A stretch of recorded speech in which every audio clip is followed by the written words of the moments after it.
കരുതേണ്ടത് ഒരു ഗുഡ്വിൽ ഉണ്ടായിരുന്നത് ബന്ധുകൊണ്ട് നഷ്ടപ്പെടുത്തി ഭാഗികമായിട്ടെങ്കിലും ന്യായമായൊരു കാര്യമാണ്. നിതിൻ രാജ് എന്ന ഡെന്റൽ വിദ്യാർത്ഥി കൊല ചെയ്യപ്പെട്ടു, അല്ലെങ്കിൽ ആ കൊലയ്ക്ക് കൊടുക്കപ്പെട്ടു, അല്ലെങ്കിൽ ആത്മഹത്യ ചെയ്യേണ്ട സാഹചര്യമുണ്ടായി. അൺഫോർച്ചുനേറ്റ് കാര്യമാണ്. എൻറ്റയർ മീഡിയ, എൻറ്റയർ പബ്ലിക് എല്ലാവരും ആ ഒരു കോസിനോടൊപ്പമാണ്. അതായത് ഒരു ദളിത് വിദ്യാർത്ഥി, ദളിതെന്നല്ല ഏതെങ്കിലും ഒരു വിദ്യാർത്ഥി വിവേചനത്തിന് ഇരയാകുന്നുവെങ്കിൽ കേരളം ഒട്ടാകെ പ്രതിഷേധിക്കേണ്ടതാണ്. പ്രതിഷേധിക്കുകയും ചെയ്തു. പക്ഷേ അതിന് ഒരു ഹർത്താൽ നടത്തി ജനങ്ങളെ മുൾമുലയിലാക്കി വെച്ചിട്ട് യഥാർത്ഥത്തിൽ സഞ്ചാര സ്വാതന്ത്ര്യം പോലും ഭരണഘടന മൗലികാവകാശങ്ങളിലൂടെ ആർട്ടിക്കിൾ 19 അനുസരിച്ച് നൽകുന്ന സഞ്ചാര സ്വാതന്ത്ര്യം പോലും നിർബന്ധിതമായി തടഞ്ഞുകൊണ്ട് നടത്തിയ ഒരു സമരാഭാസം അത് ന്യായീകരിക്കാൻ പറ്റില്ല. കാരണം തിരിച്ച് ഇവർ ഉന്നയിക്കുന്ന ഒരു ചോദ്യം ഉണ്ടാവും. ഇതിനു മുൻപും ഹർത്താലുകൾ കേരളത്തിൽ നടന്നിട്ടുള്ളതാണല്ലോ, വ്യവസ്ഥാപിത രാഷ്ട്രീയ പാർട്ടികൾ നടത്തുന്ന ഹർത്താലിനോട് ജനങ്ങൾ സഹകരിച്ചിട്ടുള്ളതാണല്ലോ തുടങ്ങിയ ചോദ്യങ്ങളും ഉന്നയിക്കുന്നുണ്ട് സമരസമിതിയുടെ ആളുകൾ.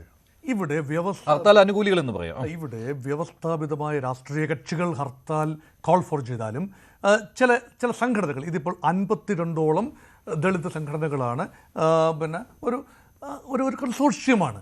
ആ ഒരു കോസ് എന്ന് പറയുന്നത് ന്യായമാണ്. ഗവൺമെൻറ്റിൻ്റെ ശ്രദ്ധ അടിയന്തരമായി പതിയേണ്ടതുണ്ട്. നിതിൻ രാജിൻ്റെ കുടുംബത്തിന് ന്യായമായ നഷ്ടപരിഹാരം ലഭിക്കേണ്ടതുണ്ട്. ഇതിന് പിന്നിലുള്ള ആളുകളെ നിയമത്തിൻ്റെ മുന്നിൽ കൊണ്ടുവരേണ്ടതുണ്ട്.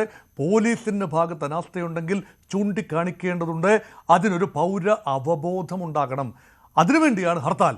ഹർത്താലിൽ നിർബന്ധമായി കടയടക്കില്ല, നിർബന്ധമായി വാഹനങ്ങൾ തടയില്ല, നിർബന്ധമായി സഞ്ചാര സ്വാതന്ത്ര്യം ഗൺ പോയിന്റ് നിർത്തി തങ്ങൾ തടയില്ല എന്ന് ആവർത്തിച്ച് സമരസമിതിയുടെ ആളുകൾ കഴിഞ്ഞ ദിവസങ്ങളിൽ പറയുന്നത് കേട്ടതാണ്, മാധ്യമങ്ങളിലൂടെ നമ്മൾ കേട്ടതാണ്.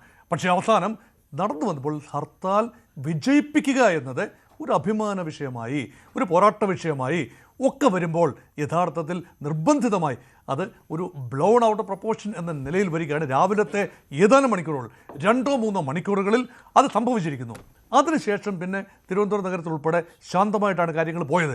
പക്ഷേ ഹർത്താൽ വിജയിപ്പിക്കാൻ വേണ്ടി ഏതറ്റം വരെയും പോകുന്ന സംഘടനകളുടെ, അത് ഔപചാരിക രാഷ്ട്രീയ കക്ഷികളായിക്കൊള്ളട്ടെ, മറ്റ് ചില ചിതറിയ സംഘടനകളായിക്കൊള്ളട്ടെ, ആരുമായിക്കൊള്ളട്ടെ, അത് വേർതിരിച്ച് കാണേണ്ടതില്ല. നോക്കൂ, ഹർത്താൽ എന്ന വാക്കിൻ്റെ അർത്ഥം എന്താ? ഗുജറാത്തി ഭാഷയിലും ഹിന്ദിയിലൊക്കെ പറയുന്ന ഹർ, എല്ലാവരും, താൽ സ്വമേധയാ, എല്ലാവരും ചേർന്ന് സ്വമേധയാ സമ്മർദ്ദരഹിതമായി ചെയ്യേണ്ട ഒരു കാര്യമാണ് ഹർത്താൽ. ഒരു കോസിന് വേണ്ടി ഗാന്ധിയൻ സമരം പറയാണ് ഹർത്താൽ. പക്ഷേ ഇപ്പോഴത്തെ സമരത്തിന് ഇതിൻ്റെ